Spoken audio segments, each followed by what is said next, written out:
السلام علیکم ورحمۃ اللہ وبرکاتہ۔ ساتھیوں، تاریخ کے توسط سے ہم مسلم خطاوار شخصیتوں کے بارے میں سلسلہ جاری رکھے ہوئے ہیں، جس میں ہم تاریخ کی وہ خطاوار شخصیتوں کے بارے میں آپ کو بتلا رہے ہیں جنہوں نے تاریخ انسانیت کے لیے کئی کارہائے نمایاں انجام دیے تھے۔ حوصلہ افزا نتائج بھی حاصل ہو رہے ہیں۔ امید کہ آپ کی اسی طریقے سے ہمت افزائی کی جاتی رہے گی۔ آج کی جو تاریخی شخصیت ہے ابو الوفا محمد بن یحییٰ بن اسماعیل بن عباس بزجانی ہے۔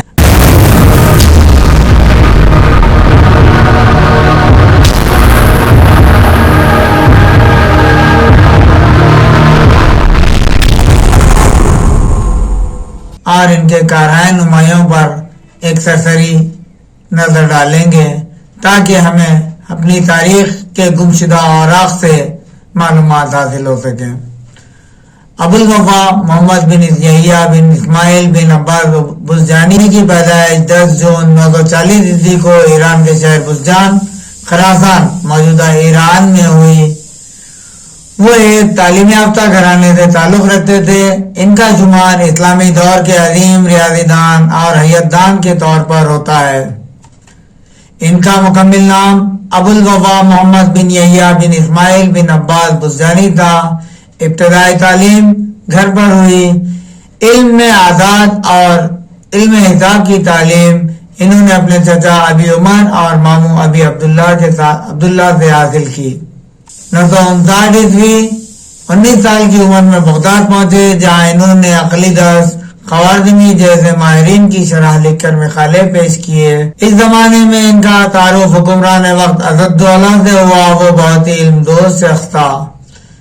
اس نے ان کی قدر شناسی اور حوصلہ افزائی کی اور ذاتی مدد کی، جس کی بنا پر یہ دنیا کے تفکرات سے آزاد ہو کر اپنے علمی مشاغل اور تحقیق میں مگن ہو گئے۔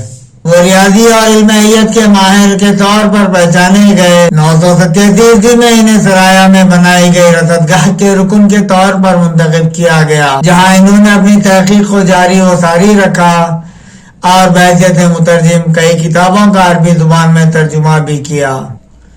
آئیے ان کے کارہائے نمایاں پر ایک نظر ڈالتے ہیں۔ جیومیٹری میں دائرے کے اندر منتظم کثیر ضلعی۔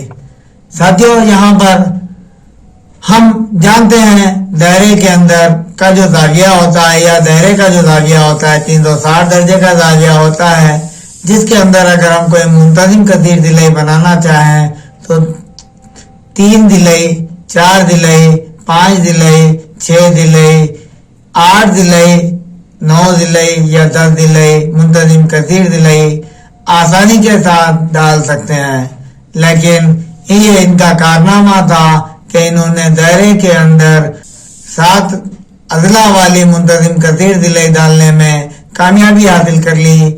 اور آج بھی اگر ہم یہ کوشش کریں تو چاند اور پٹری کی مدد سے ہمارے لیے مشکل ترین کام تصور ہوتا ہے۔ اسی طریقے سے ہم دیکھتے ہیں انہوں نے ضرب و تقسیم کا طریقہ بھی دریافت کیا۔ یہاں پر انہوں نے کسر کا تصور پیش کیا اور مساحت کے اشکال پر بھی تحقیق کی۔ کسر کے تصور کے ساتھ انہوں نے کسر کے درمیان جمع و تفریق کا طریقہ بھی دریافت کیا۔ یہیں سے شروع ہوتا ہے دال الف میم معلوم کرنا یا پھر اضافہ عقل مشترک معلوم کرتے ہوئے کسر کو جمع و تفریق کرنا یا پھر مساحت کے دیگر شاخوں پر کام کرنے کا طریقہ انہوں نے کیا۔ آئیے ہم آگے بڑھتے ہوئے دیکھیں گے انہوں نے علم مثلث میں بھی کام کیا۔ علم مثلث میں کیے گئے کارہائے نمایاں پر نظر کرتے ہیں تو ہمیں پتہ چلتا ہے کہ آج ہم جو علم مثلث کی نسبتوں کے نام استعمال کرتے ہیں انہی کے زمانے کے وضع کردہ ہے یا انہی کی جانب سے رائج کردہ ہے۔ سائن، جس کو انہوں نے جیب کا نام دیا تھا، اسی طریقے سے کاس کو انہوں نے جیب التمام کا نام دیا تھا۔ اسی طرح اگر ٹائم کی بات کریں تو انہوں نے اس کو نام دیا تھا ذل، اور اسی طریقے سے نام دیا تھا کاٹ کے لیے ذل تمام۔ اسی طریقے سے سیک کے لیے انہوں نے نام دیا تھا کھاتے، اور کوزک کے لیے انہوں نے نام دیا تھا خاطئ التمام۔ اسی کی طرح انہوں نے ان مثلثی نسبتوں کی خطروں کی بھی وضاحت کی اور ان خطروں کی خطر اعشاریہ کے 8 مقامات تک معلوم کی، جبکہ ٹالمی نامی ماہر ترین ریاضی دان نے ان خطروں کو صرف اعشاریہ کے 3 مقامات تک ہی معلوم کرنے میں کامیابی حاصل کی تھی۔ ساتھیو، آج ہم جب علم مثلث پڑھتے ہیں تو ان نسبتوں کو دریافت کنندے کے طور پر کوپرنکس کا نام لیتے ہیں، جبکہ کوپرنکس کی پیدائش ابوالافاق کے وفات کے تقریباً 550 سال بعد ہوئی تھی۔ اس کے علاوہ علم مثلث میں چند عام ضوابط کو ہم استعمال کرتے ہیں، ان کو رائج کرنے اور ان کے ثبوت پیش کرنے کا سہرا بھی ابوالوفا بزجانی کے نام ہی جاتا ہے۔ آئیے ایسے ان ضوابط کے بارے میں ہم جانیں گے جنہیں ابوالوفا محمد بن یحییٰ بن اسماعیل نے ثابت کیا تھا۔ Sine A plus R minus B مساوی ہوتا ہے sine A cos B plus R minus cos A sine B. ساتھیوں، یہاں پر اگر ہم سائن اے پلس بی ضابطہ استعمال کرتے ہیں تو سائن اے کاس بی جمع کاس اے سائن بی ہوگا۔ اسی طریقے سے منفی کا استعمال کرتے ہیں، سائن اے مائنس بی مساوی ہوگا sine A cos B minus cos A sine B. اسی طریقے سے اور آگے دیکھتے ہیں، تب ہمیں کاس 2a کی قیمت یا کاس 2a کی قیمت انہوں نے ہی بتائی تھی 1 مائنس 2 سائن کی دوسری اے۔ اسی طرح سائن 2a کی قیمت انہوں نے بتائی تھی 2 سائن اے کاس اے۔ اسی طریقے سے انہوں نے ایک اور ضابطہ بھی بتلایا تھا، اے بٹا ہوا سائن اے مساوی ہے بی بٹا ہوا سائن بی مساوی ہے سی بٹا ہوا سائن سی، جو اس کے اضلاع اور ان نسبتوں کے درمیان کے رشتے کو ظاہر کرتا ہے۔ ابوالوفا محمد بزجانی کی جانب سے علم حیت پر کیے گئے کام پر ایک نظر ڈالتے ہیں۔ 1011 عیسوی میں انہوں نے ثابت کیا تھا سورج میں کشش ہے اور چاند گردش کرتا ہے۔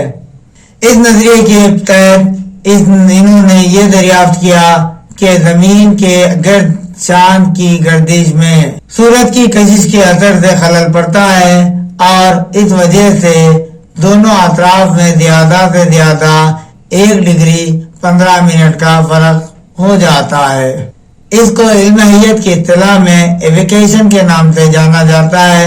ایویکیشن یعنی چاند کا گھٹنا بڑھنا کو کہتے ہیں، جس کی بنا پر قمری مہینوں کی تواریخ کا ہم آج بھی اندازہ لگاتے رہتے ہیں یا بے رسید کی وجہ سے اندازہ لگایا جاتا ہے۔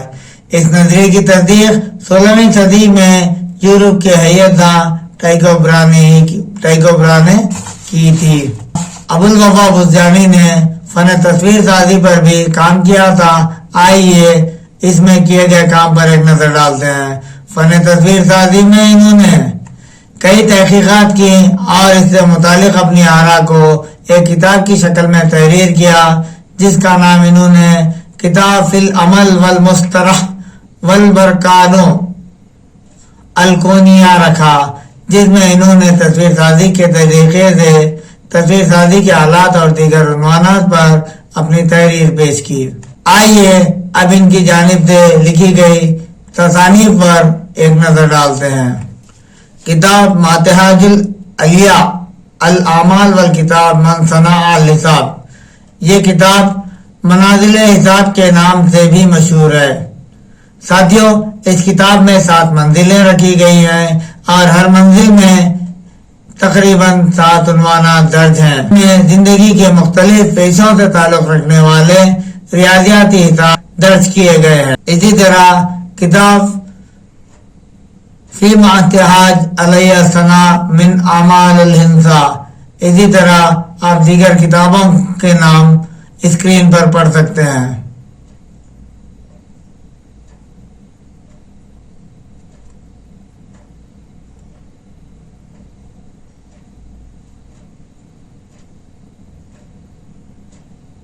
کتاب التفسیر کتاب الخوارزمی فی الجبر والمقابلہ کے بارے میں بتا دیں، یہ کتاب الخوارزمی کی کتاب الجبر فی المقابلہ کا شرح ہے جس کو انہوں نے تحریر کیا تھا.